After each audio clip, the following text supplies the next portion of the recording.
The show starts in 10,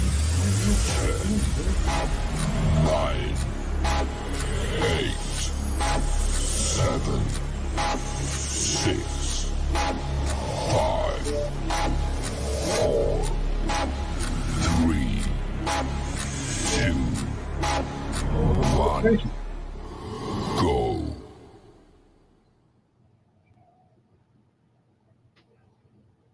NSPS. Hey man, I like that one. Hey guys, this is Terry with NSPS TV Paranormal Podcast. And you know what, guys? Today I took the company plane all the way up to, let me see if I can get this name right, Fostoria, Ohio. Yeah, Close enough. Okay, close enough. Fostoria, Ohio, to visit Fostoria Paranormal Investigations. Rev, how you doing, brother? Doing good, man. How are you doing? Hey man, I am doing great. I'm still kind of tired from an overnight investigation we did Thursday going into Friday night, but otherwise, then man, I'm pretty good, man. Like I say, I was in the kitchen cooking me some chili beans and some cornbread, but I messed up. What'd you do? I forgot the Louisiana hot sauce. Oh man, I you can't forgot. forget Can't forget that. Dude, that little man, that is the best hot sauce ever. And you only need a dad, bro. All you need. But that hot sauce, that thing lasts you, hell, it can last you a year if you do it right. You know what I'm saying? Hey, There's this one comedian. He said, me and my wife been together for how many years? And he said, you know what that means? We finished off a bottle of Louisiana hot sauce. all right. Hey guys, tell the world a little bit about you and your team, your great state of Ohio. Even though I'm not a Buckeye fan, Well, you know me from Louisiana, man. I prefer LSU anyway. There you go. But Fostoria Paranormal, I started it with my wife 13 years ago. I've actually been investigating the paranormal since I was 16, roughly, because like back then we didn't have that type of stuff back then. We didn't have all that, man. We had to go to the library and spend hours in there. Yeah, you sure did. So when I met my wife 18 years ago, we started investigating together. We moved back to Louisiana. We were there for a little while with another group I started. That fell apart. I came back home, to her home here in Fostoria. Started a little group. The group's grown and fell apart many times. This guy right here has hung in the longest with me, man. He really has. Go. Yep. Hey man, you got your ride and die. That's right. We investigated hundreds of homes. Oh yeah. Businesses. We were in a little movie called The History of Fostoria Volume 3, which put us in the history of Fostoria. We investigated the museum. Yeah, we were a big group for quite a while now. We're just starting to try to get them good graces back. All right. Well, we were talking about that before we went live. I know it's kind of a tough situation for you guys, but let's tell the world a little bit about what happened in that situation that you were in. We will not name any groups just to keep from starting any more drama and bringing back old drama. Exactly. We started working with the Fostoria Historical Society. Mm-hmm. They called us in to be in that movie, Yeah. The History of Fostoria DVD set. And I'm sorry about the song. My neighbor's working on her house. Oh, you're good. And that was right around the time my boy Tim here joined and became our tech manager.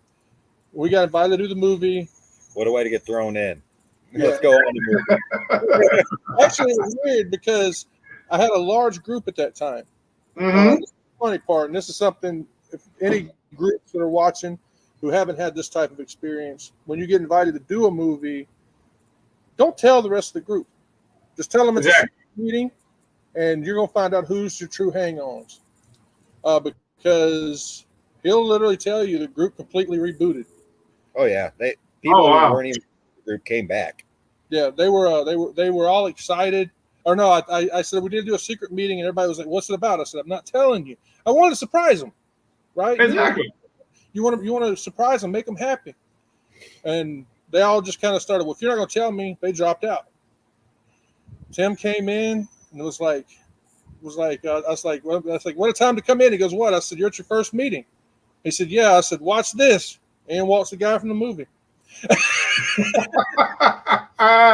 Wow. But the drama started when we made the movie. Another group came in and they helped us out. Because of the movie, the Historical Society said, "Hey, why don't you start investigating the museum?" I was like, "Hey, we'll do that." I was like, "What we'll charge a little bit," which we were only charging $10 a person. $10 a person, and no matter what, it was $10 per person, no matter the size of the group, up to a certain point. And Okay. and they were Quick question: were you guys donating that at least a portion of it back to the Historical Society? every dime went Every to them. dime went to them. No money came to us. We didn't get Wow. anything. Okay. In fact, during that time, before that time, there were no investigations without me or Tim, or I should say me and Tim. But after that point, because some people wanted me there and they wanted Tim there, Mhm. because we knew more about stuff. We were in that museum 6 or 7 days a week. Yeah, we were there almost every weekend. We had no weekends off. We had no group weekends for the group, so a lot of times the groups would go do investigations without us. And but the museum, they don't see that, right? They don't see that Right. we're helping you, but you're taking away from us. And we were doing everything by the letter. And all of a sudden, this group, who, like I said, I'm not going to name, they're world famous, came in and said, well, they wanted to do it.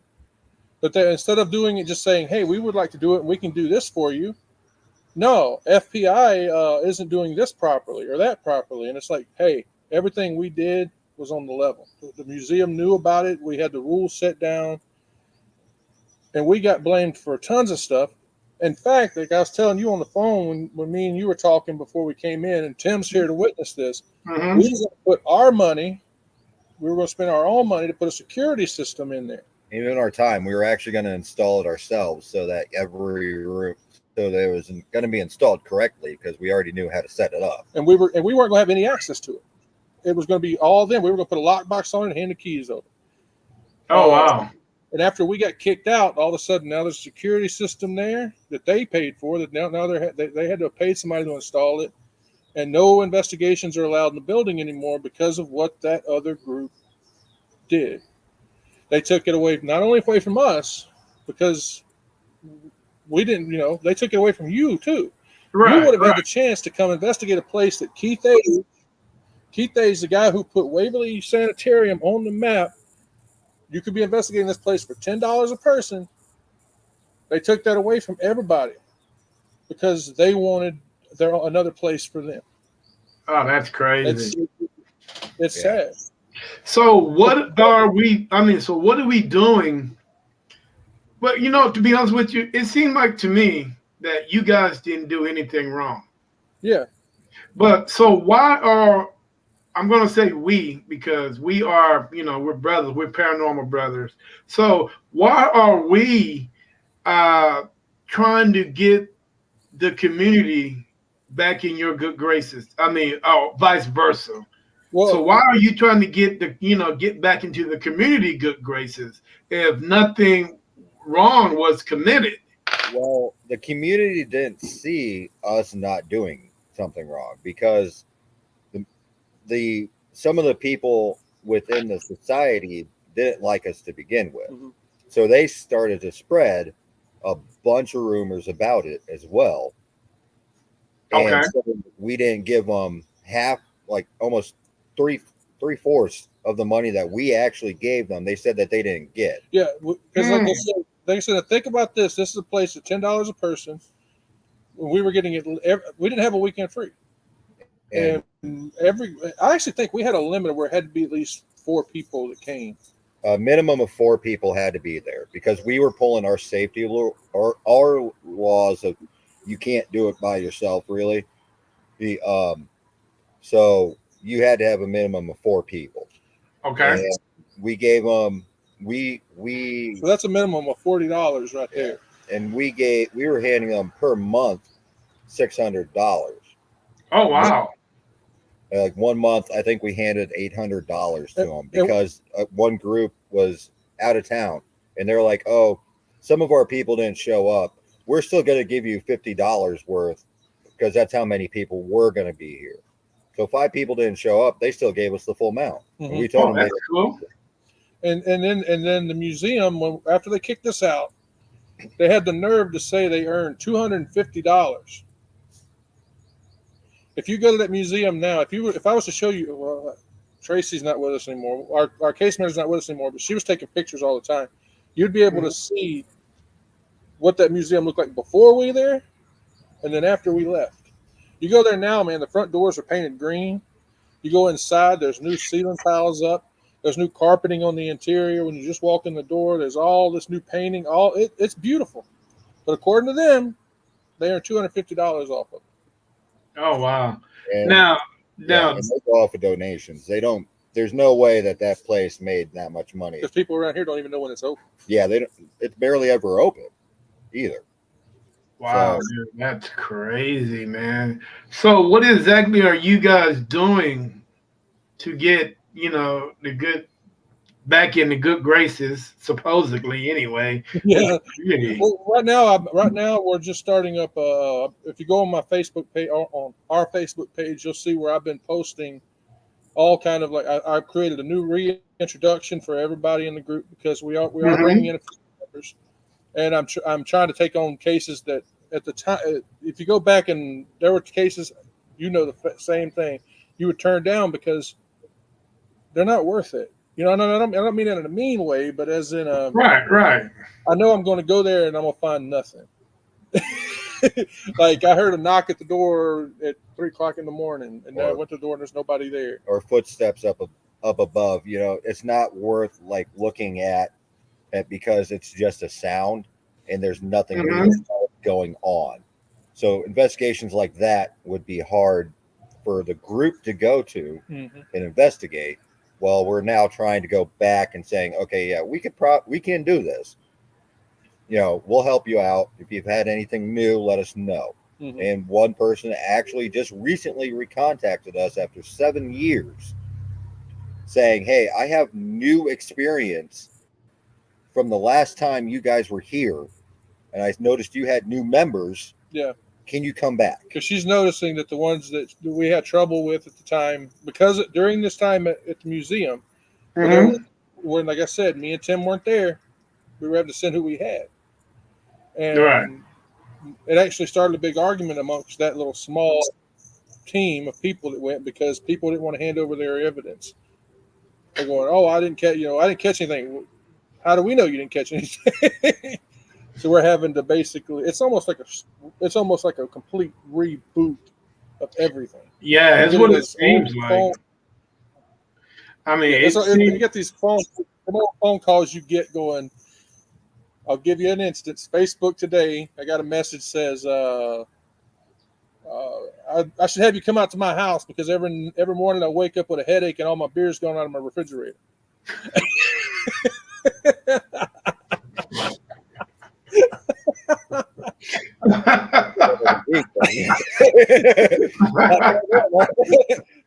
Oh shit! That old stuff, man. I haven't dealt with that in years because of the way that it's been. But all that I messaged him, but it's actually right before you called. I messaged him. He was on his way over.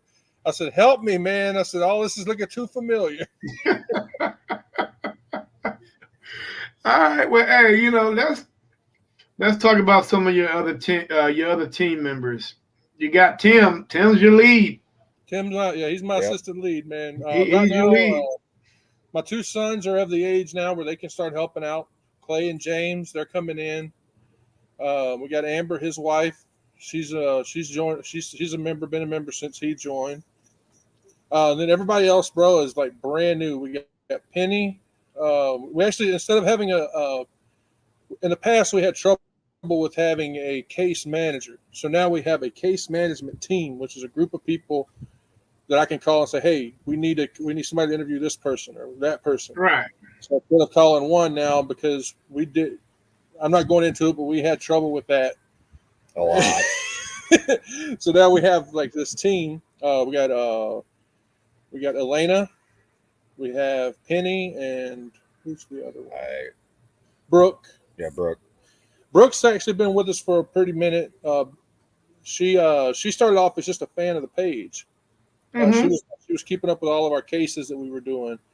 Like the good ones that I can talk about. She was keeping up with them back then. And then we have I forgot Penny's boyfriend's name. I'm sorry, Penny. Penny, if you're watching, I'm sorry I forgot his name. And we got Andrew. Those are two other new people we've got. It's just like a refresh, man. We're almost like we starting over. Now, are you doing OJT, or these guys coming in with knowledge? Majority of them are on the job training. Yeah, majority are, but when it comes to like certain ones, like my son James, yeah, a few of them already have knowledge on how to do things, like research and all that. If you're going to be part of a certain position, you have to have experience in like researching backgrounds and all of like the areas and all that. Like Penny on our case management team. Penny works for the police department in Finley, so she already has experience, checking areas. So it helps a lot, but like for investigators, you don't need experience. For our tech crew, you really don't need experience. We will train you, which is kind of nice, being that when I came in, I didn't have any experience. I was trained immediately. I became manager of the tech for the longest time before bumping up to senior investigator. And all we look for is you have to have the love, and if you want, tell us if you have experience. We love hearing personal experiences from the people coming in. We just don't want those. This sounds a lot. I know in the past people said this sounds rude, but one thing we will not take is somebody who's only interested because they're a fan of the TV shows. Yeah, I totally agree with you on that. I can't really say much. I actually started Paranormal because of the Booth brothers and all that. So that kind of got me into it. It's one of them situations where if somebody's listening, you probably have explained this on your show in the past, and if you did, I'm sorry. I'm kind of repeating what you said. That's all right. We'll investigate for longer than 30 minutes. Yeah. Or an hour. Yeah. Because I've even had it where you show up at a house and the people are like 30 minutes later going, "Hey, are you guys done yet?" And it's like, "What are you talking about?" What are you talking? Yeah, man. That's Hollywood, dude. It seems to screw a lot of people up. There's a lot of teams out there that need Hollywood help because, like you say, they are into productions. They are making movies, TV shows, documentaries. So they kind of need that Hollywood. But but everyday paranormal investigators, man, and like you say, Tim, you guys are going to a location, and hey, man, it takes hours to do an investigation. It doesn't just happen in 30 minutes. I mean, don't get me wrong. If you want a fly-by-night paranormal team, hell, I know one down the street that can get it done for you in 30 minutes. Yeah, we know them too. It costs $20, so it's all good. Yeah, I mean, it's that easy. But if you want it done right, it's going to take time, and sometimes it takes more than just one day. Yeah, it does. You know what I'm saying? Hell, we've been on an investigation at a brand new location. I think my team's been there almost 3 weeks. Wow. 3 weeks. And it's a brand new location, dude. They just recently started letting paranormal investigators come in to investigate. But before all that, before the owner of the management team even said, yeah, man, you got to really impress these people. Mhm. Yeah. And I think members of my team did exactly that, and that opened up the doors for the same, for other individuals. But Mhm. mind you, the same respect that I have for this team, the other teams are gonna have to present themselves the same way. You know what I'm Yes. saying? So even though everybody's different, but you still got to have that mutual respect because they're actually bringing you in to investigate something that they are in control of. So you got to have that respect. You know what I'm Right. saying? Uh, Dude, tell me a little bit about your town. That's Um, you. I'm not from Fostoria. Fostoria is it's actually known. It's known here around here. It's known as Train City, man, because it's surrounded by trains. There's not really much here. But I will tell you this: it's got a lot of history to it with the Foster family. Charles Foster he was governor of Ohio, and he was Secretary of State, I believe, under what's that? yeah. Harrison. Yeah. Under President Harrison, he was the Secretary of State under Harrison. Um, Besides that, man, like Your bank was robbed by Dillinger. yeah, the bank here was robbed by John Dillinger. It was actually a really funny story about that because it was right across the street from the police department. Oh damn! Yeah. And the only reason he robbed it is because they put out a thing on this throughout the whole state saying that Dillinger would never be able to rob this bank because of all the trains. And he came and scouted this place out for months, I believe it was, rented a house here till he could figure out a route to get out of town without the train stopping him. Hell, why not just jump on one? Yeah. Well, yeah, it's right there's one right down the street from the You know what I'm saying? All right. You know what, guys? Tell me a little bit about your city. Is there any good locations I can go there if I choose to come up there? Is there any good location you can refer me to in free of Ohio, charge, and I can catch some good evidence? free of charge. Yes, we can. Yeah. Go to Mansfield, not the prison. This is one that's frankly, yeah, in my opinion, overlooked, and that's the Mansfield Fire Museum. It's free of charge, man. Inside of that building, they actually have one of the cells from the Mansfield prison that's inside of there. They have fire trucks, all kind of gear. One of my favorite moments in that building was about our third or fourth return. We've been there so much. It's good training. It's a Yes. very good thing to train people on how to set up equipment, which is Mhm. really nice about the experiences that we get because of the fact that they are so fresh. They don't know what they're getting.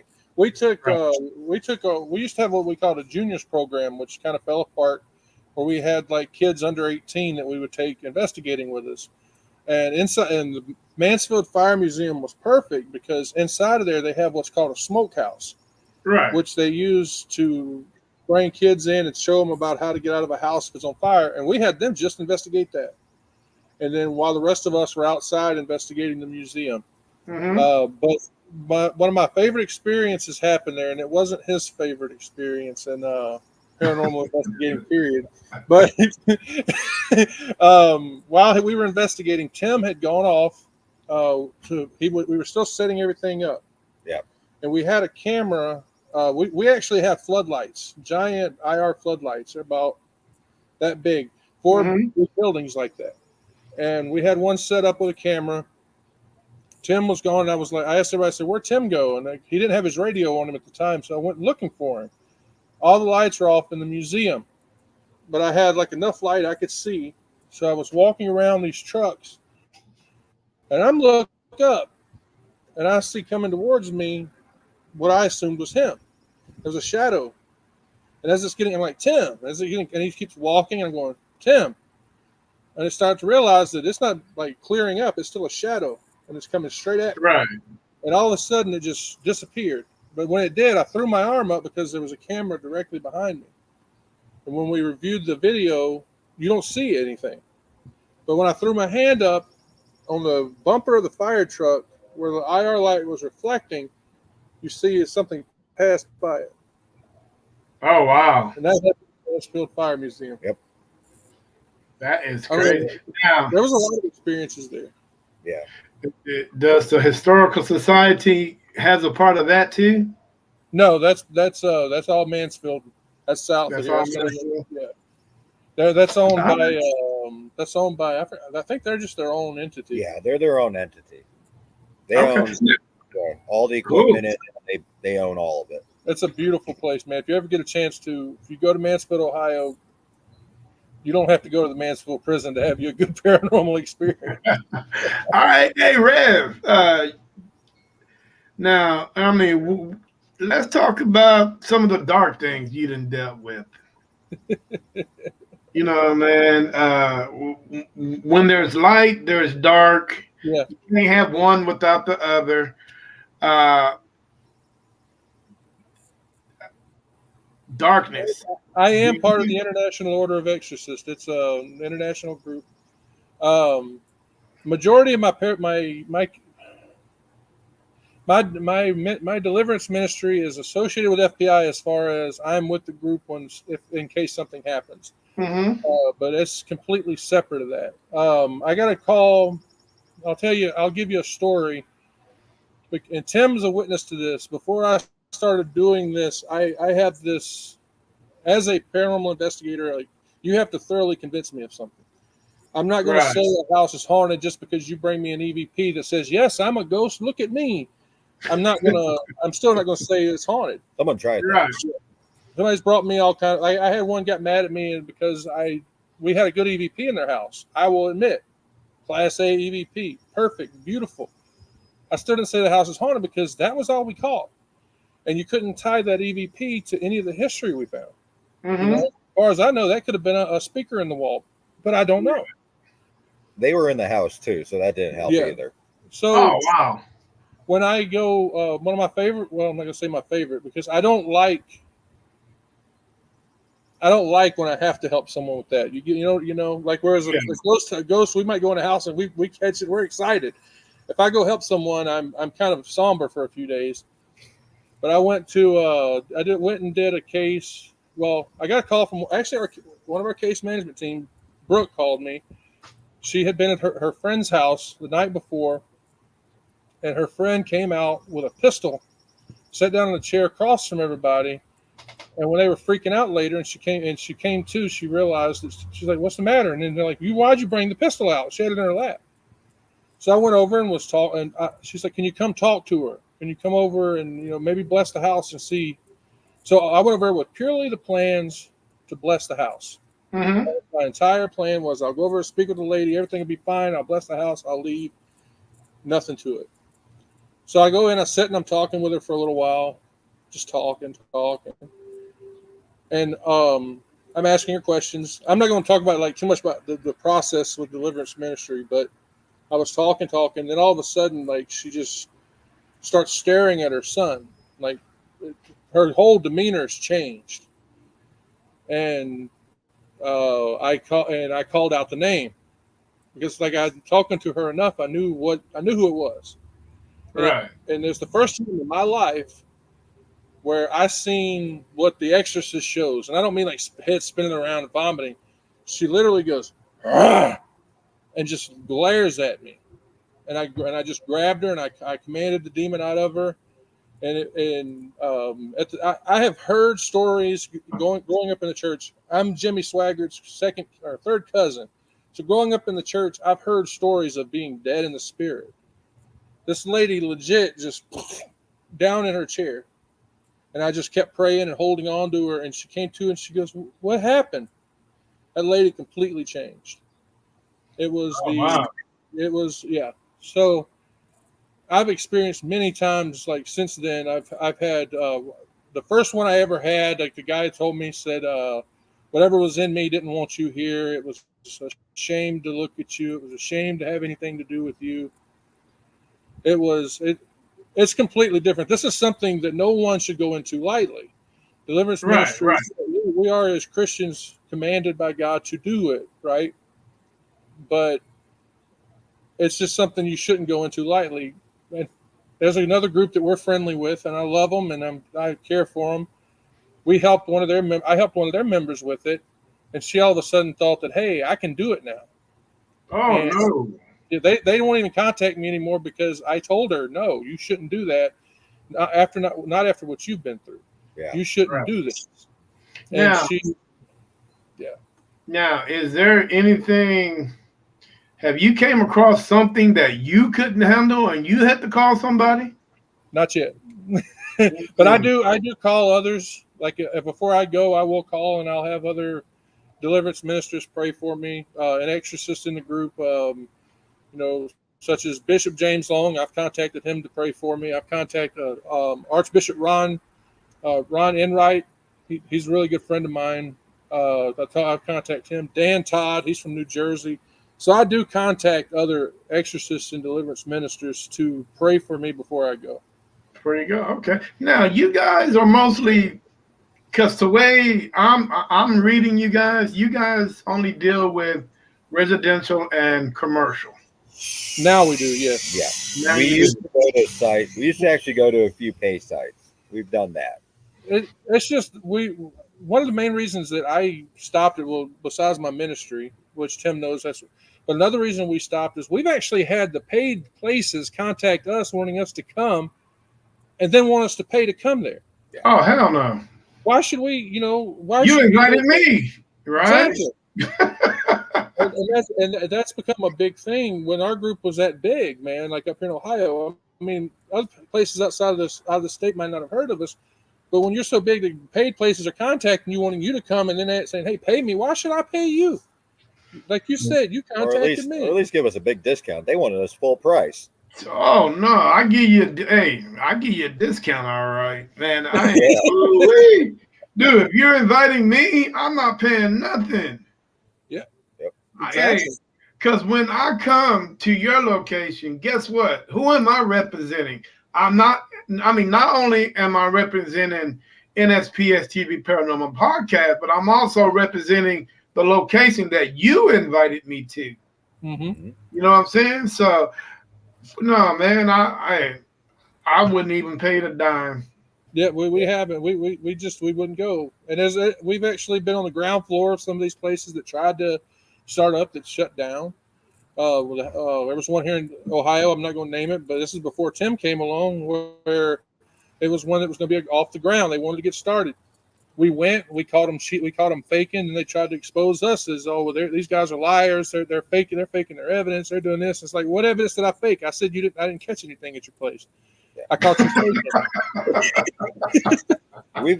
We've actually been to locations where some of the TV shows have gone and ran out. Yeah. Oh wow. Yeah. I'll name the location, but I won't say what TV show it was. We stayed the night there. It's Saddamsville Rectory. Yeah. We went and investigated that place, man. That was the most comfortable night's sleep I've ever had. Yeah. And we actually walking around in there, we were able to, we didn't expose them straight out. And I'm not going to say what it was now, but we found where they were lying about stuff. Yeah. To draw people in. It's just, of course, they're not around anymore. Saddamsville Rectory's not around anymore. Right. Now, that's crazy. Dude. Post Town's still around. That was pretty good. Yeah, Post Town's a good one, man. If you're willing to pay, Post Town Elementary School down in Middletown, Ohio, great place. And you can sleep in there, man. He'll let you sleep in there if you go. Yep. It's a little. Oh, really? Yeah. Well, hell, I hope they got air conditioning. I don't know if he does. Don't know if he's yet. He's been working on it. But either way, it's still comfortable. I mean, it was a comfortable sleep for me, and I was sleeping on the floor. Of course, I'm used to it. But okay. I think we've got beds in there now, though. Yeah, he still has your one bed. Yeah, that was a hard bed. And then he's got a couple of rooms now. I think he's got 2 rooms now for sleeping over. Okay, cool. Hey, Rev, let me ask you a question, man. Yeah. And it's kind of a sticky little, subject, but I'm going to ask you anyway. What do your, because there's always, to be honest with you, dude, there are always skeptics. There are always non-believers out in the world. That's just the way the world is. How does the community feel about you being a reverend and being a paranormal investigator and being a Christian at that, do you Mhm. get now the what the hell are you doing? Yeah, I get it all the time. I just point out that in the Bible, Jesus actually admits that there's ghosts. I pick on him Yeah. all the time. Yeah, if you go in the Bible, when Jesus is walking on the water past the disciples in the boat, the disciples are freaking out, and Jesus says, "Fear not, for I am not a ghost." Would that not have been the perfect time for Jesus to go, "Why are you afraid of something that doesn't exist?" Right? You got a point there. You got a point there. You know, what do you And tell they're a not skeptic? weird. Man. Oh, wait, fly. What do you tell a skeptic?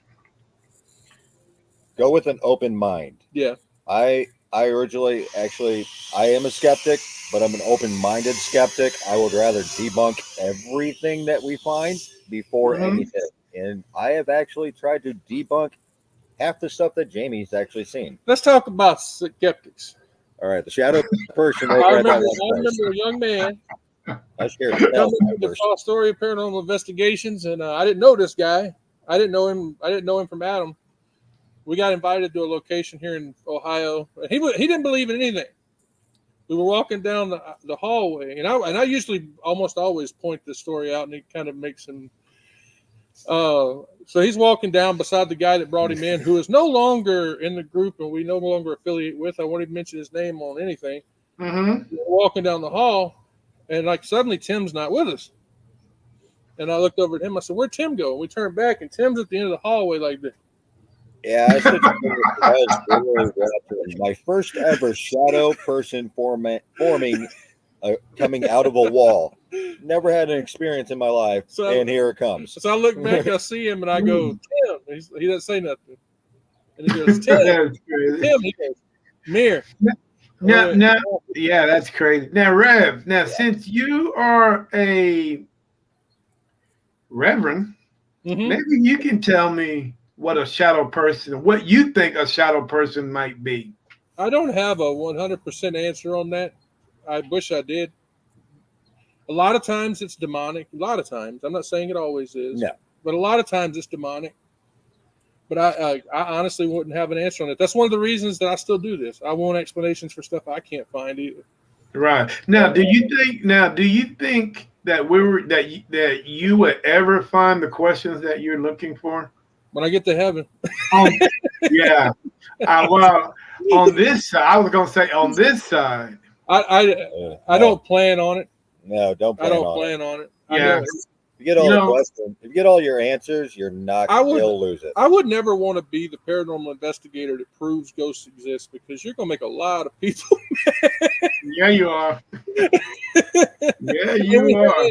And I mean, look at all the styles of investigating we got out there too. You're not only will you prove ghosts exist, but you'll prove your style of investigating worked and theirs didn't. So you're gonna have a lot of people mad at you. Yeah, boy. Hey, you better not come out of your house. You know what I'm saying? You better not come out of your house, man. I wish I would, though. I mean, I wish I would find all the answers, but I never plan on it. You know, I never. Now, wouldn't you say that book is maybe 3 or 4 pages ahead of everybody else, or maybe more? I'm not seeing. I mean, because that book is ever written, because it's just constantly going. It's going right now. So I mean, we will never ever be able to to catch up or read what they're actually writing as they're writing it. So we actually got to read what they're writing behind it first. So yeah, man. I mean, I would love to read that book as it's been written. Yeah. But it's totally impossible. I mean, until you get where you need to be in your next life. Mm-hmm. And then the question is, we still don't, as spirits, we still don't know who's writing that book. True. You know what I'm saying? True.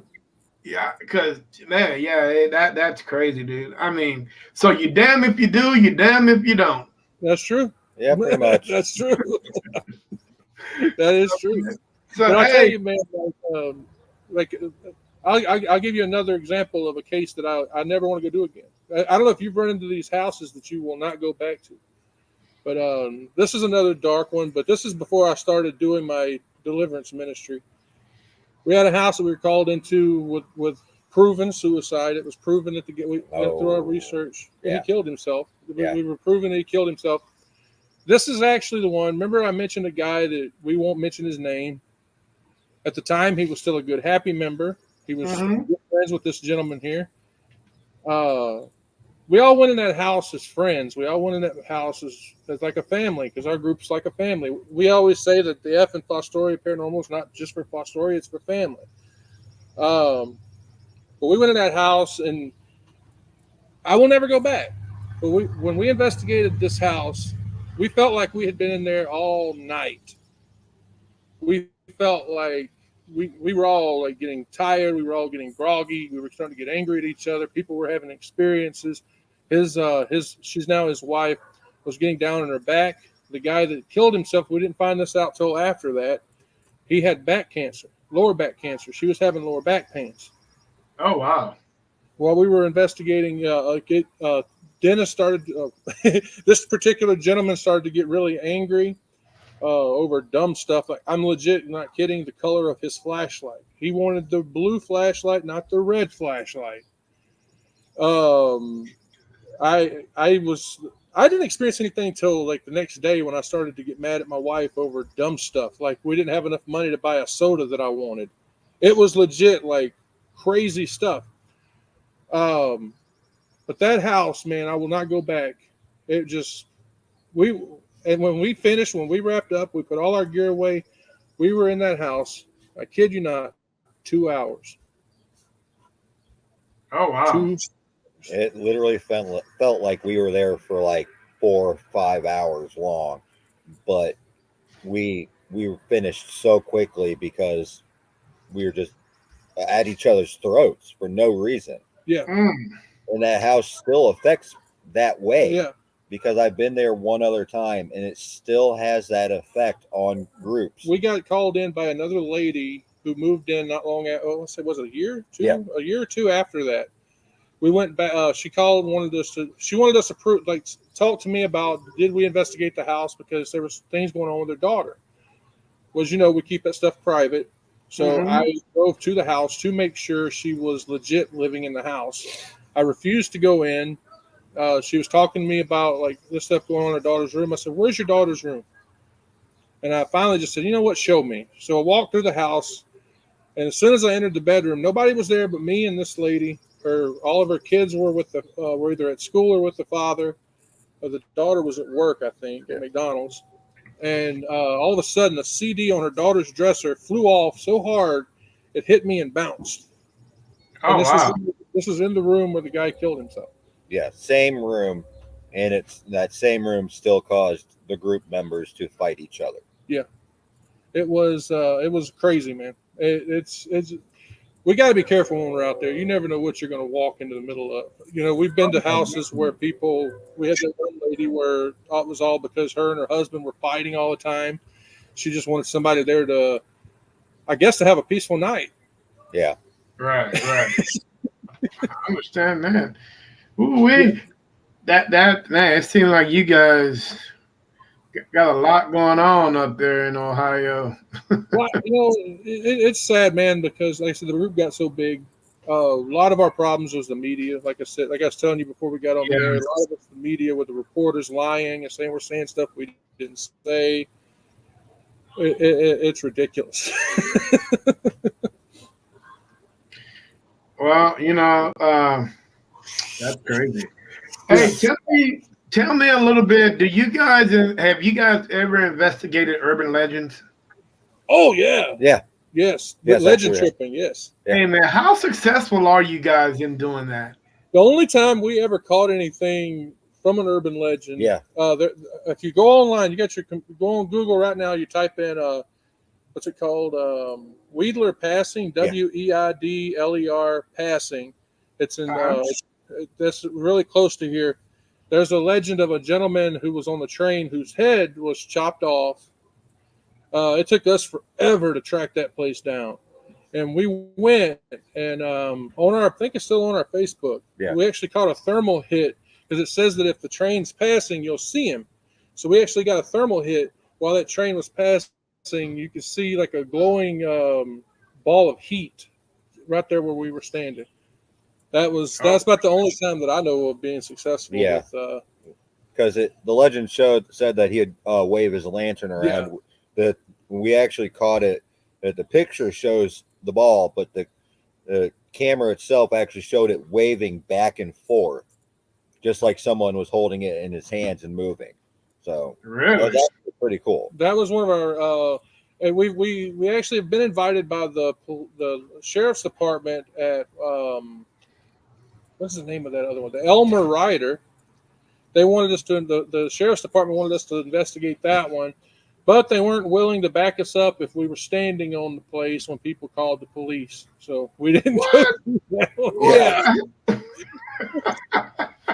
They actually did. They called us. They said that it was actually the sheriff's department. She identified herself. We spoke to her several times, but she said, I said, well, she's like, well, people ask you to leave, just leave. I said, well, you're the sheriff's department calling us in. It's public road. All you'd have to do is say they're out there. But they wouldn't do it.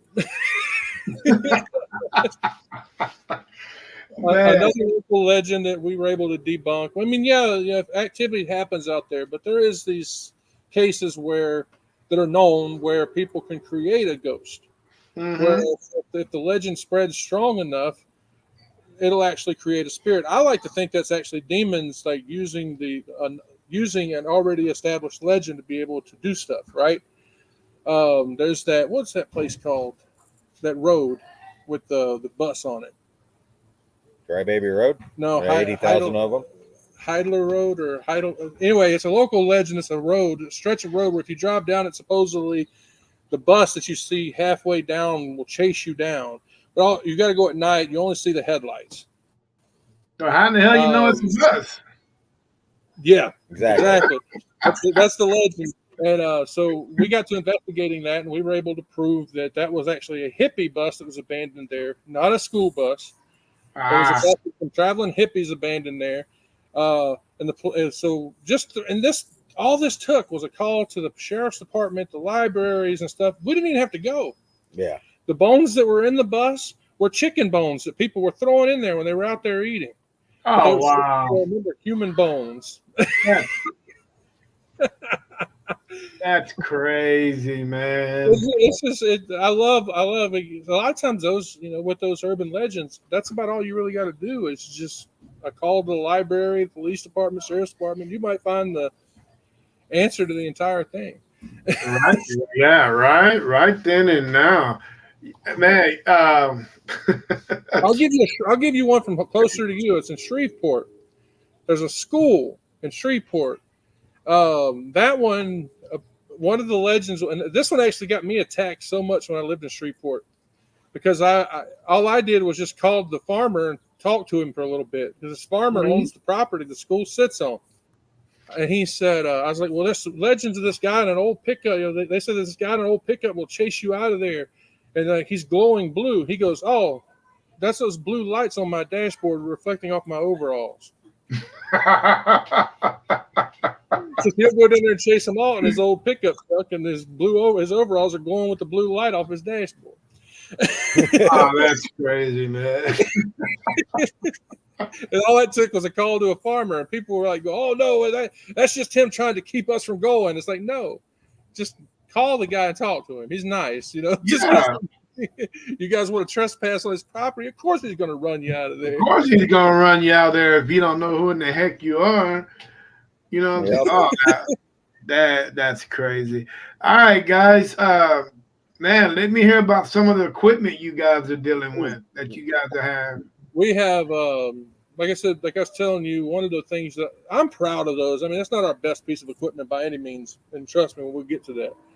But I love the IR floodlights, because how many times have you seen TV shows? These are TV shows with big production value, where the ghost hunters will unhook a camera and use it for the IR light strictly because they didn't have enough IR light to light up a room. Mm-hmm. Ours will light up a high school gym. It's actually lit up Post Town's gym. Yeah. and all the way from the back of the wall to all the way to the front. And those cost me all of what, $15 on Amazon? Yeah. I mean, so these is the multi-million-dollar production companies couldn't get these guys a good IR light. Yeah. But that's not my favorite. Our favorite is we actually have a FLIR thermal imaging camera for our DVR system. That thing cost about $2,000. Yeah. We use that with our DVR system. We actually used that in a bar, and you could see where the old, the old arched windows were in the building from a long time ago. And we'll wow. put that side by side with the DVR. So you don't just get thermal, you get the thermal image of the room plus the DVR. My favorite's actually the DVR itself. Yeah. That's an amazing set of equipment that we have. And ours was $200, man, at the time we bought it. And there are groups that would come to tables at conventions and look at ours and go, man, that had to cost you guys a good $2,000-$3,000. So ours cost us $800 and something. And I'm like, well, why did it cost that? And me and Tim got talking later, why did it cost that much? We went and looked. They had to put their own memory into it. Ours was $200 from Walmart. It'll hold up to 8 cameras. Yeah, 8 cameras, and we've expanded our cameras throughout that. So $200 turned about maybe $400 with all the cameras that we have, not counting the thermal. We have the FLIR thermal imaging cameras. We got Zoom. All of our recorders, well, not all of our recorders. The majority of our recorders are Zoom because I love Zoom. I'm a big believer in Zoom. My podcast is done on Zoom. What else do we got that he would find amazing, man? Well, actually, recently I actually just bought a device. It's a REM pod / EMF detector. And actually, that's really cool. Yeah, it looks like one of those portable lanterns that you have. You just pop open. Looks just like one of those. Oh, okay, cool. I've actually had some experience with it going off in areas where you shouldn't have it going off. And that's actually a pretty cool device that I've recently acquired that I've been falling in love with. And it plays music. Yeah. And then one that I use, you're witness to this, one that I use that a lot of paranormal teams don't have that I think you should add to your equipment is a microwave radiation detector. Yeah. If you don't have one of them, man, get them on Amazon. They're about $25. When you turn that thing on and you're walking through a room, this thing only should pick up microwaves leaking. Like they're used by people who work on microwaves know if they're leaking. We've gone into houses with no power, walked around, none of our EMF meters are picking anything up. You walk towards a corner and all of a sudden that microwave radiation detector starts picking something up. Those things are amazing. Oh wow, dude! Okay, like definitely pick you one up. They're worth it. They're extremely worth it. Now, it's kind of like hand cameras. Yeah. Do you guys use anything on your phones? Any apps on your phone? We have a few, but like we use like a leveler. Yeah, level, or a lot of times we'll use like just the voice recorders, voice recording apps. We really try not to use a whole lot of others because they try to say, all other apps usually say entertainment purpose. There was one that we were using though that was pretty cool. One that Ghost Hunters actually developed was actually working pretty well because it had like a motion sensor, so you could set it down and tap beside it and actually picked up that motion. And some phones they have like a really good EMF meter that will work too.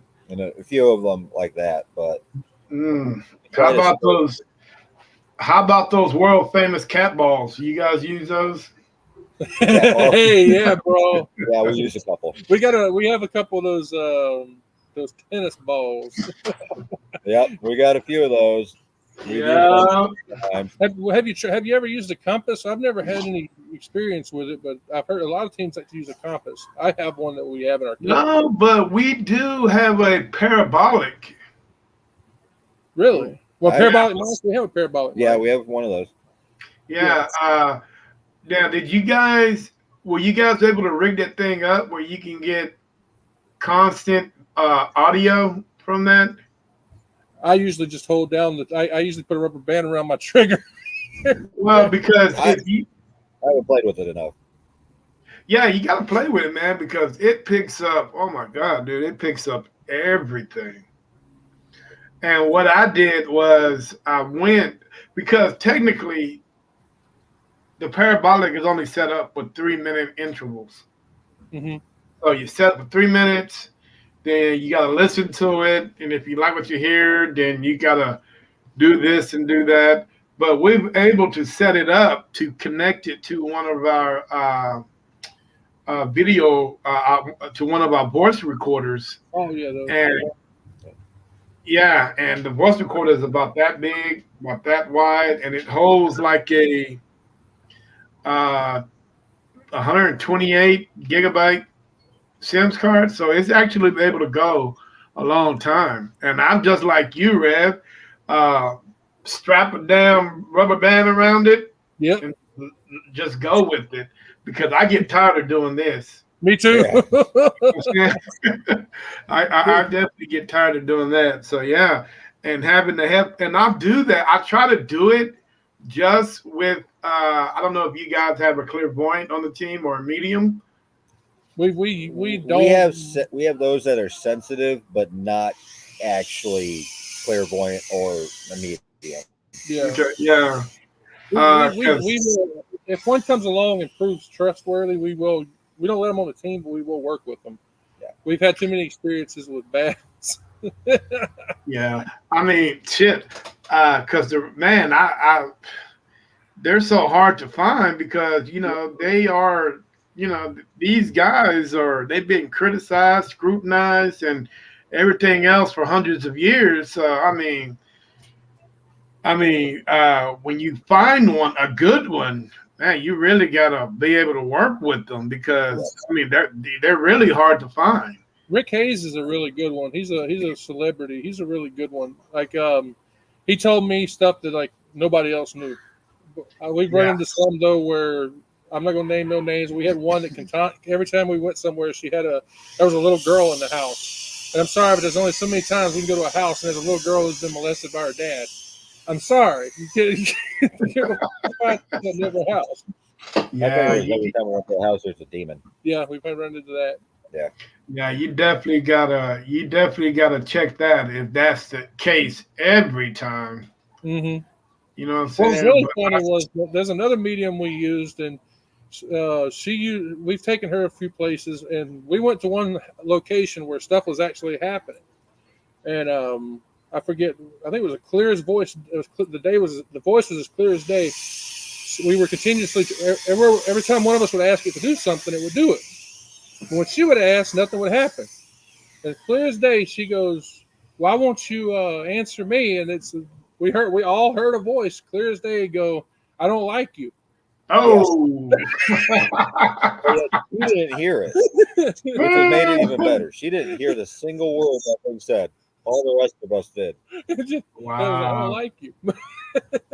Well, tell you what, dude. I mean, one thing I know, spirits are you really can't trust them, but they do speak their mind. If they don't like you, they don't like you. You know what I'm saying? So yeah, I tell you, man, we get to hear all the different types. We were talking earlier, when I told you earlier about all the different styles of investigating out there. When we were doing the museum, we met so many different styles. Before that, I had heard of a couple. I was talking with a guy one time. This was before I moved back here, and he told me we were talking about just different styles of investigating. And he said, "Have you ever heard of tantric investigating?" And I went, "What is that?" And he talked about this. He met a group that actually would get together and have orgies while they were investigating. They're having what? Well, they would have orgies. During investigations. And but when we were doing the museum, a group came in. This one was funny to me. I'm sorry, I don't agree with messing with people. When you come to our location, where on our paperwork it clearly says don't come in doing drugs, and you come in high as a kite and talk about y'all have to get baked before you investigate. These guys came in and they were baked. We were able to really? Wow. while they were doing it. We found out they were doing it. That's crazy. I mean, because I've heard of people using different techniques as far as equipment wise, but I've never heard anything remotely to what you just said. Yeah, man, Yeah. you start, like, if you get to do the locations like we do, you'll run into it. There was one group that they claimed they brought a haunted doll, and it turned out to be like a doll they created that looked haunted, and they would bring it on investigations with them. As literally they painted it to look like a creepy doll. Yeah. I actually found it online. That's crazy. Now, Rev, I'm going to ask you a couple of questions. Now, Yeah, go ahead. and I'm big. I'm a skeptic on a couple of these, because I have not experienced or seen anything. But do you believe that mirrors facing each other open portals? I have never, you know what? Tim and I we were actually gonna build a box. If you have more money than we do, try this out, because this is something we were always. That's another one I was curious on. I don't believe in it enough to say yes. Okay. But Tim and I were going to build this box. We were going to take 6 little square mirrors that you can get at Hobby Lobby, about like this big. Right. Get you a tie-clip microphone. If you want to test this out, this is perfect. Get you a tie-clip microphone, run it inside of the box, seal it up with some sealant, like some caulking or something, Or tape. but you want to completely close it in, but mirrors in, not out. Because you want, like you said, facing each other. Mm-hmm. If you get to test that out, you definitely need to let me know, because we've been wanting to do that for a while. But that's one that I would have to have a location. Like we were gonna do it at the museum, because we knew there was hauntings there. You want one that it's haunted, just try it out. Because I'd be curious to see if you caught something. Yeah, I'm curious too. Now, do you believe all Ouija boards are bad? I won't use them. I will never tell somebody to use them. Do I believe the Ouija board itself is evil? I just did a podcast on this, man. You got to check out Sermons in the Park. I teach demonology on there. I personally don't. It's just a form of EVPs. It's the same thing when we do an EVP session, but too many people just don't know how to end it, and that's the bigger problem. They don't know how to actually use them right. But it's my personal. I wouldn't use it. My personal thing is, like he said, don't use it at all.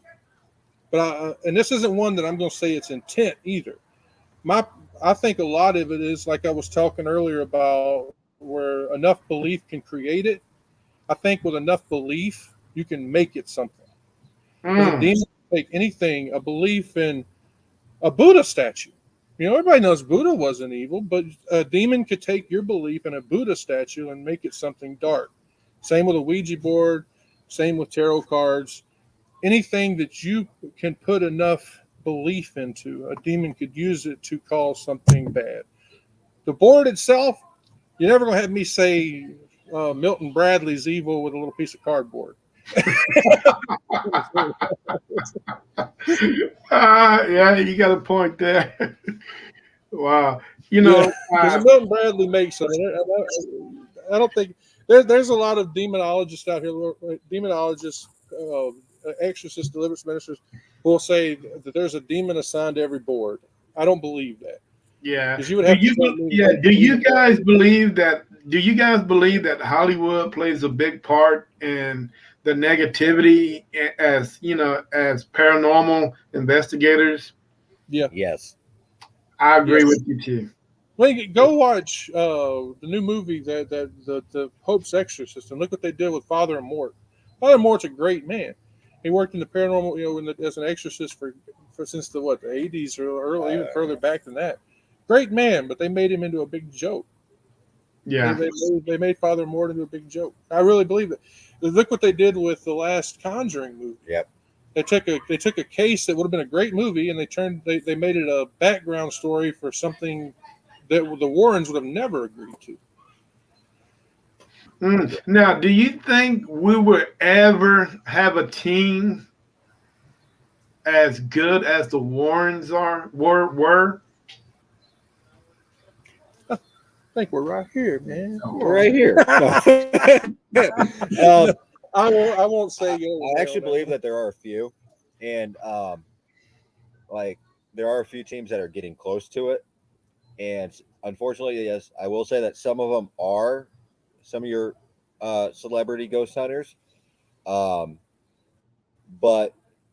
and I've seen some of the stuff because, like, you got Mr. Holzer, who did a lot of paranormal investigations and has a lot of case files, just like the Mhm. Warren, and you got people like them, the people who try to emulate them and investigate the same way as them will probably become better.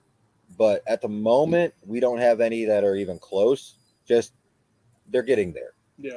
Now, do you think it takes a lot of investigations to get where those guys were, or do you think it takes a lot of reading, just a bunch of knowledge, just gaining all your knowledge, not so much as far as investigating, but just a lot of knowledge to get where they were?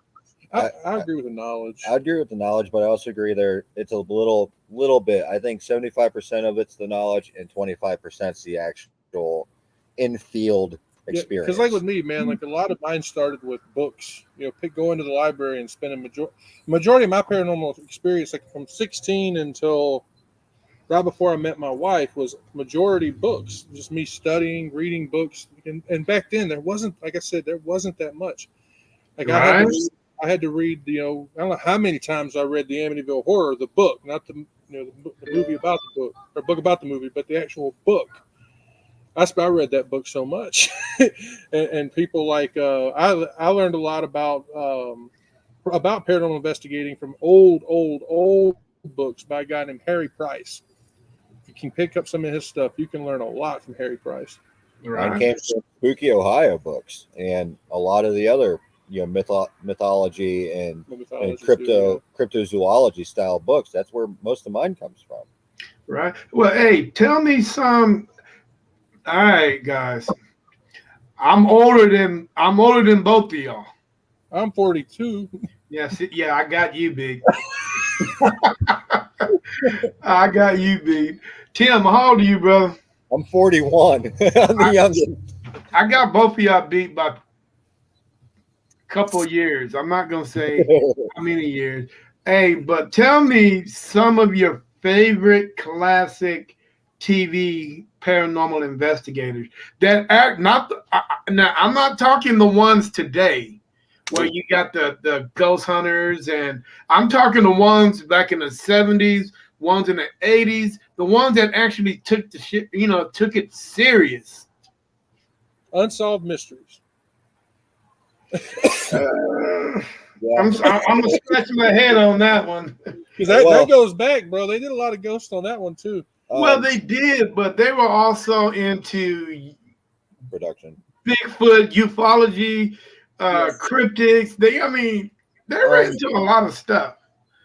Well, but oddly enough, a lot of the ones that I liked that were actually the skeptics themselves back in the olden days, trying to prove that all of it was fake. Like Harry Houdini, he is actually a ghost hunter, even though he wouldn't claim it, because of the fact that he wanted to prove all of them wrong, and some of the times he proved them right.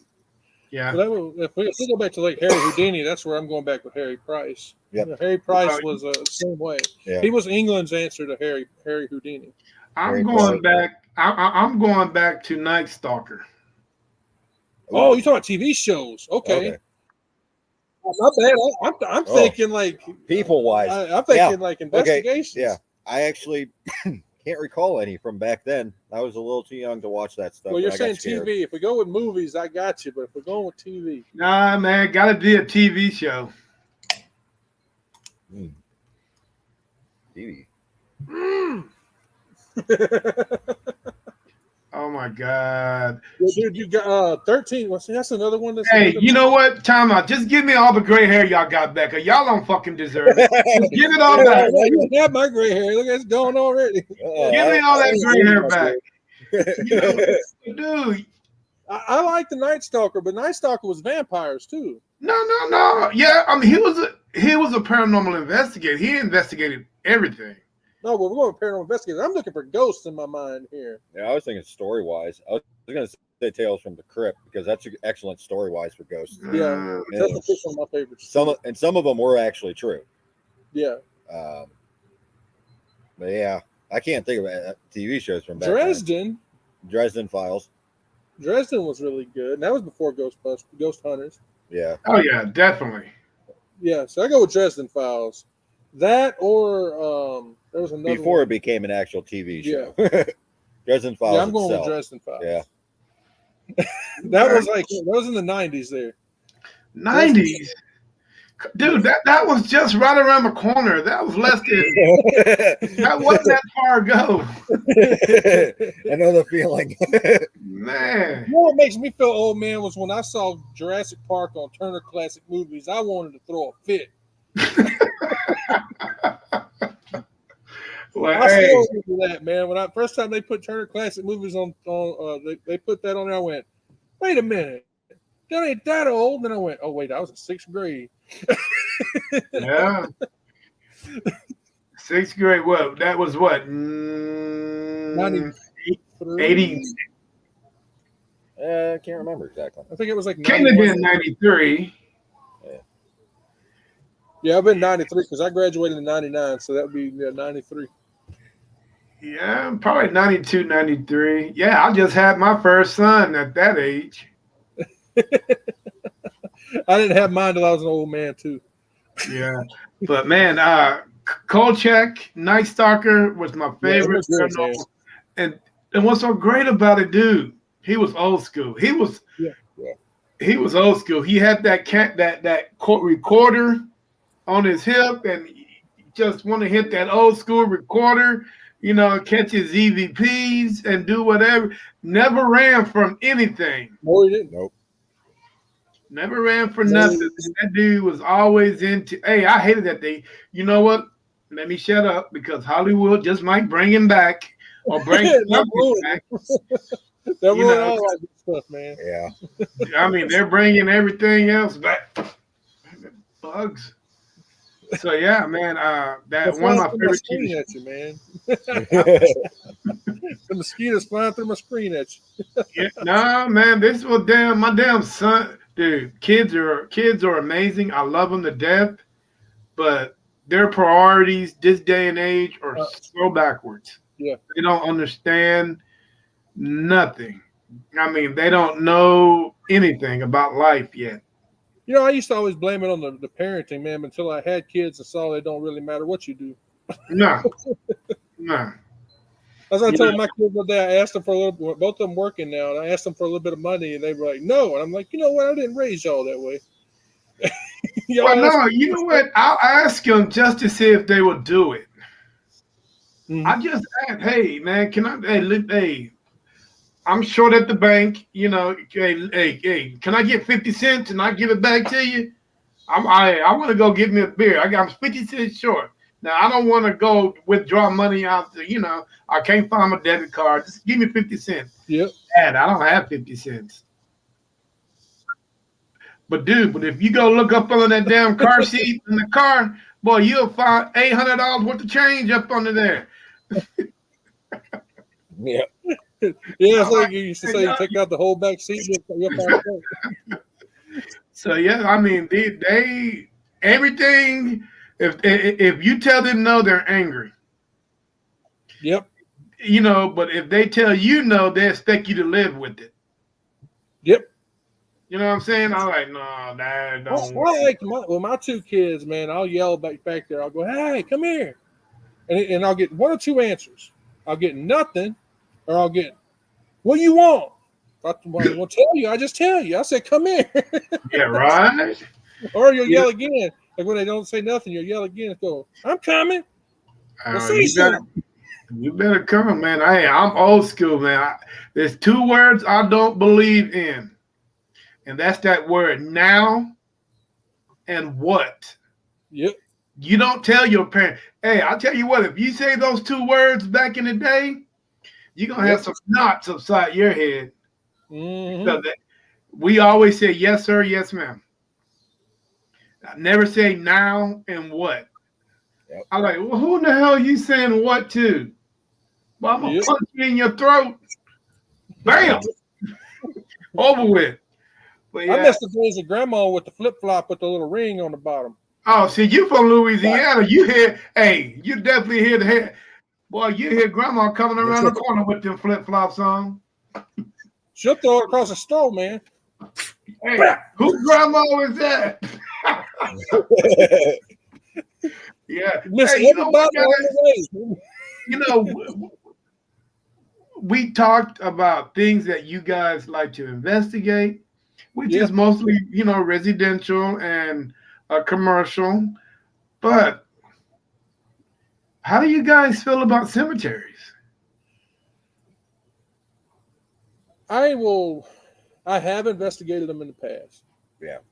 But my problem with them is it's the same. I don't like outside investigations because all your audio is going to be messed up. You got to worry about the wind. You got to worry about your bugs. You got to worry about all that. Picture wise, you got to worry about, you got all the bugs. You got the problem like earlier with when we were setting up. You got the sun, the moon, whatever, all the light contamination. It's hard, but man, you can get some good stuff in a cemetery. Oh yeah. Yeah, This so is 2010 when I first set up FPI. Justin will tell you about this when next time you see him. We were investigating a cemetery, and there was a fresh grave there. We didn't know that, right? We didn't know they had a funeral that day. And we were investigating, and we had a recorder going, and I asked a question because I always ask simple questions. I won't ask like about their death. When did you die? Where did you die? How did you die? Just simple, what's today? Who's the president? But I actually asked, who's your favorite singer? And we got a response, clear as day, Michael Bolton. oh wow. Yeah, and I'll never forget that was one of my favorite EVPs I ever called. It was just as plain as day, Michael Bolton. That is crazy. And it Now, was a straight answer, too. right now, do you guys believe spirits are stuck in their own time, or can they jump around from one space to another? Yes and no.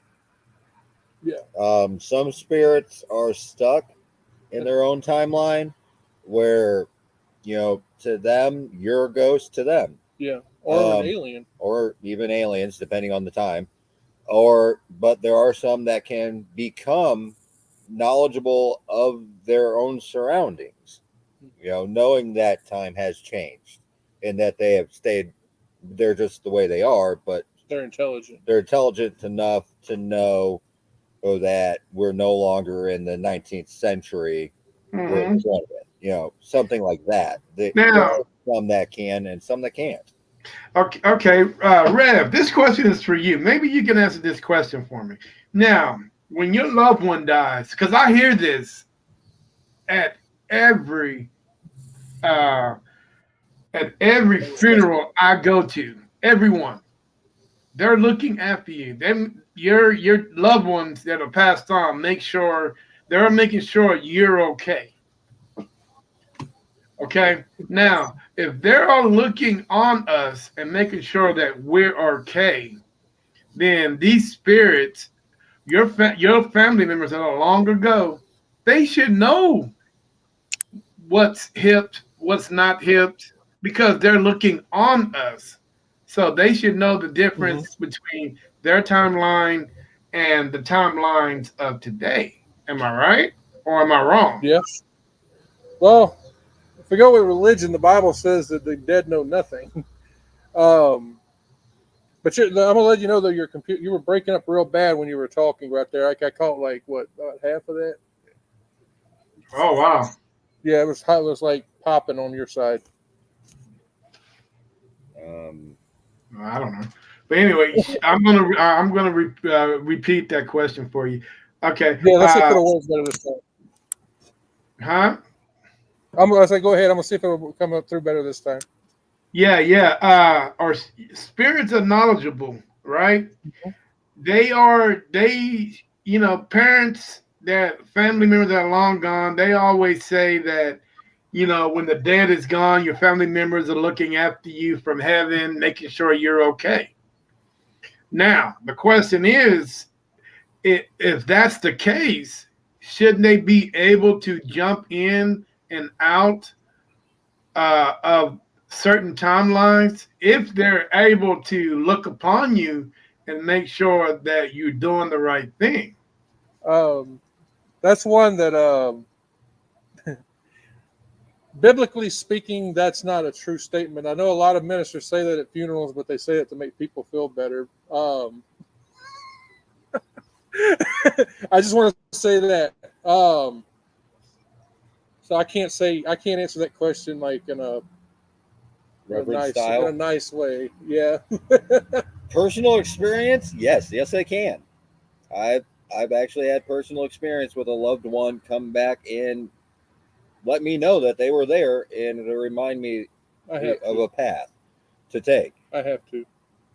So I mean, and even though it wasn't really my personal family, but my wife's family, because I got close to her grandfather, he's come around a couple times. He's bopped me on the head a couple times, and her sister comes in who left us too early. She's shown up a lot of times with just things. Her own sister, that, hey, you're doing the right thing. They can do that. It personally experienced. I've had dreams of my grandpa telling me that I was doing good, but it's one of them situations where, as a minister, I can't answer that one. Yeah, right. It's just to be not. I have to be kind of. If I could go on I already have like a 30-minute tangent on my own podcast on that one. Well, we don't want you to do that.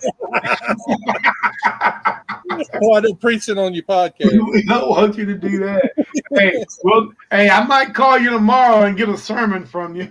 I'm actually recording one when I get off here with you today. Oh, wow. Okay, cool. Sermons in the Park, man. Look me up on there. I'm on YouTube. I will.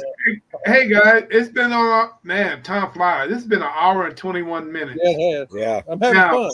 Yeah, this is the part of the podcast where you get to ask me questions about my life and, my paranormal ventures and all that good stuff. Yeah, what part of Texas are you from anyway? I'm from deep in the heart of Texas. I'm right smack down in central Texas, right around the Austin, Round Rock, Cedar Park area. Oh, okay. So what kind of places you got down that way? Ooh, man. You know what? Down here, to be honest with you, depends on what area that you go. If you want to go a little bit south, you'll find your missions, your abandoned missions. You'll find like old battlegrounds, like between the Texas and the Mexico Revolution. Historic, just a lot of old historic landmarks. The farther south you go, you'll find, some of the historic places where Santa Anna might have lived, or Sam Houston might have lived that are haunted. But the thing about Central Texas is, it seems like we got hospitals on every corner, and where you got hospitals, you have nursing homes, because you can't have one without the other. So you come down here, man, I guarantee you can find an abandoned nursing home to investigate.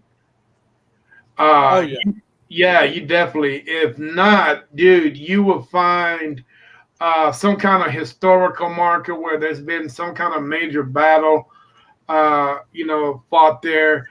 I mean, it's a lot of things, but you will find more cemeteries more than anything. Yeah, same way in Shreveport too. You know what I'm saying? There is a lot of cemeteries, but also there is a lot of conservatives here. Mm-hmm. Conservatives, they would not tell you if something's going on in their house because they too damn stuck in their ass to do so. They're not.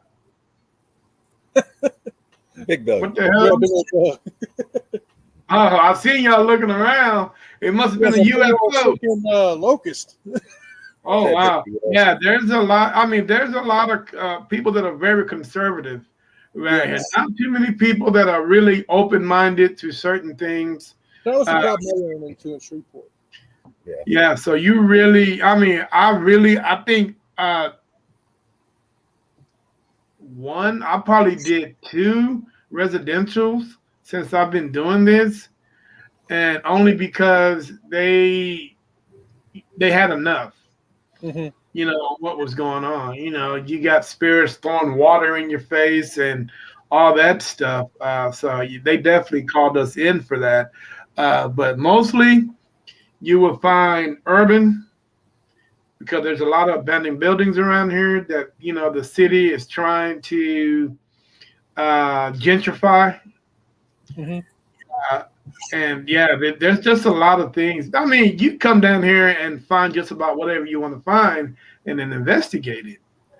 But we do have a lot of urbanites down here that that like to go out and just adventure and just go, just go out and just have adventure and do whatever they do. Yeah. Yeah.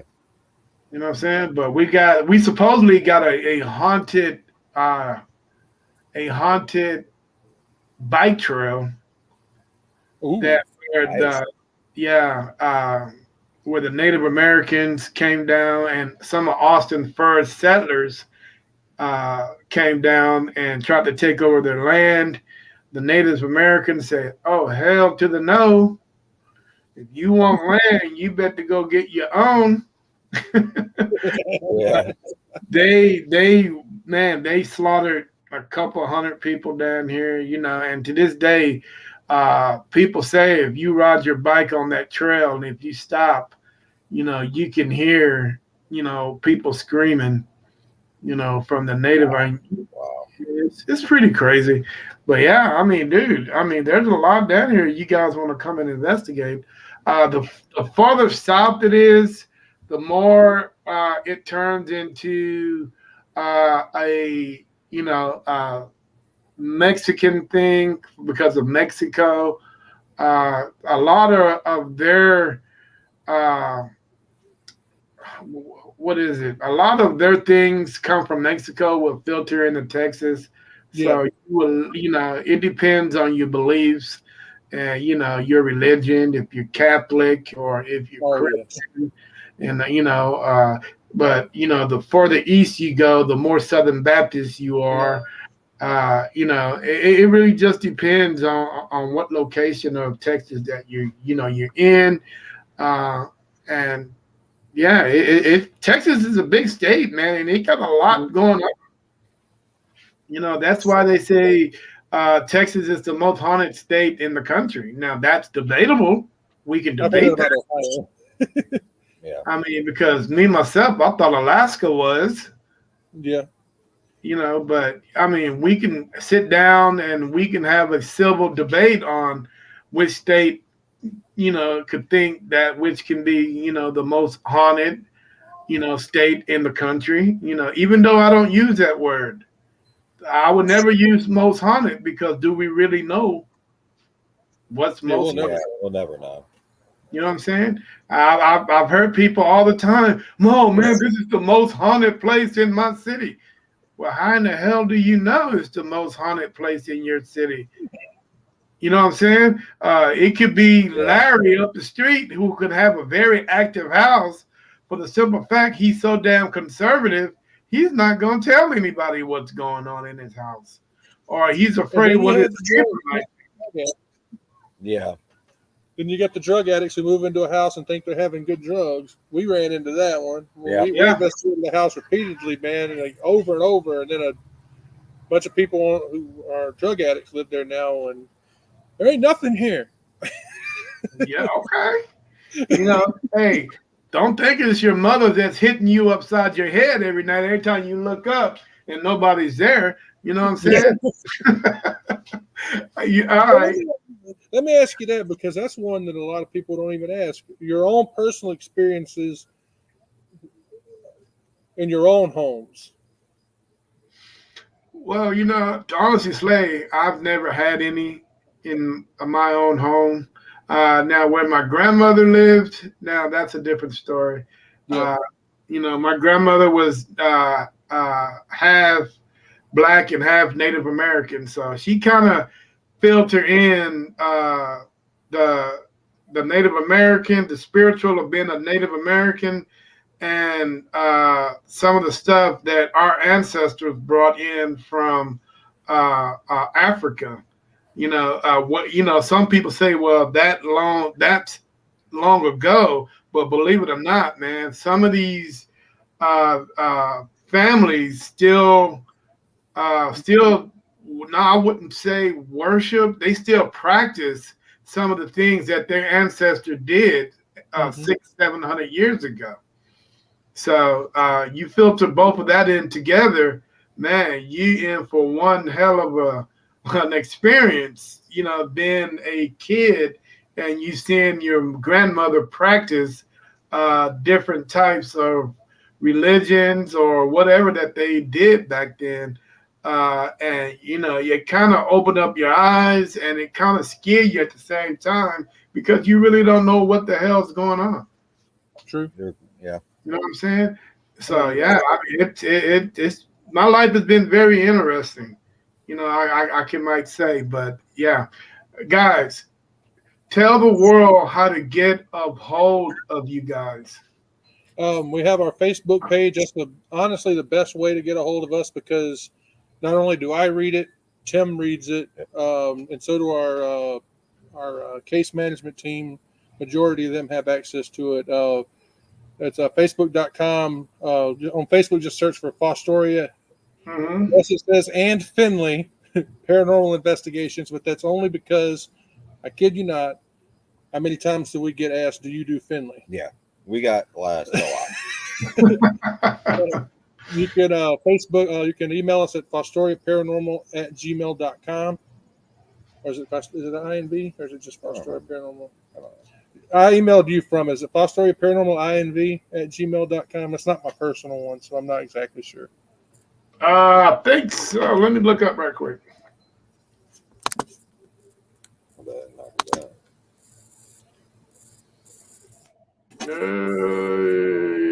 Yes, it is. Fostoria Paranormal @gmail.com. Awesome. That's about that honestly, that goes straight to my phone. I've got like 2 or 3 emails on my phone, and that one it dings me when I get a message on that. Okay. You can also look me up, Reverend Jamie McCaskill, Deliverance Minister. That's my personal Just for Deliverance Ministry page. All right, cool. Well, guys, it has been a pleasure. I really appreciate you guys coming on, talking to me, sharing, just telling me a little bit about what you guys do up there in, Ohio. And I'm glad you guys aren't Buckeye fans. I really appreciate that. You know what I'm saying? But that right there is a topic for another day. Yeah, yep. I would be more than happy to come back on here anytime, man. We really enjoyed ourselves. Hey, I really appreciate it, Mike, Jamie. I really appreciate you guys coming on. Hey guys, if you guys want ever up there in Ohio, please look these guys up. And Fostoria, did I say that right? Fostoria, yep. Fostoria, Ohio. If you guys are ever in that town, you're looking for a great time to a place to investigate, please check these guys out, man, because I'm pretty sure they would not lead you down the wrong street. But with enough said, hey guys, enjoy the rest of your night. I really appreciate it.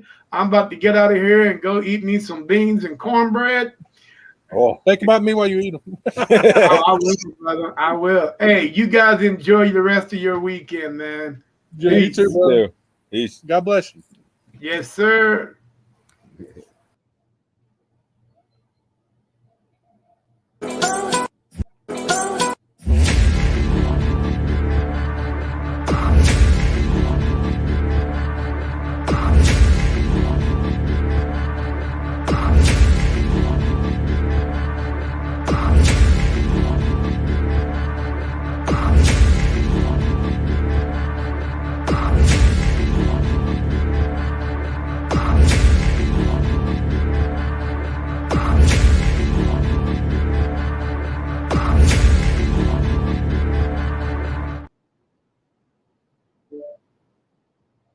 All right, guys, that was Brad and Mike, man, from Fostoria, Ohio. Fostoria Paranormal Investigators, man. Hey, you guys go onto their Facebook, show them love, hit those likes, share, subscribe, hit all of those, man, and let's show this team some love.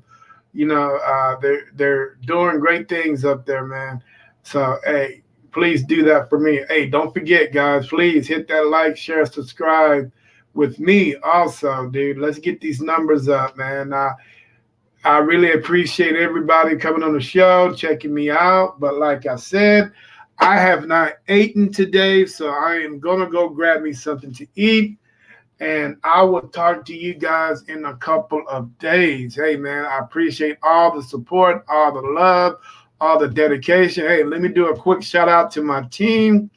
Hey, Nisi, Chad, Justin, John, Ken, Pam. Hey, man, I appreciate all you guys, and it's, especially Big John. He is he's something else. But yeah, hey, appreciate all you guys, man, especially Thursday night, man, because it definitely wouldn't have got done, without you guys. I really appreciate it. But in the meantime, I'm out of here. Peace.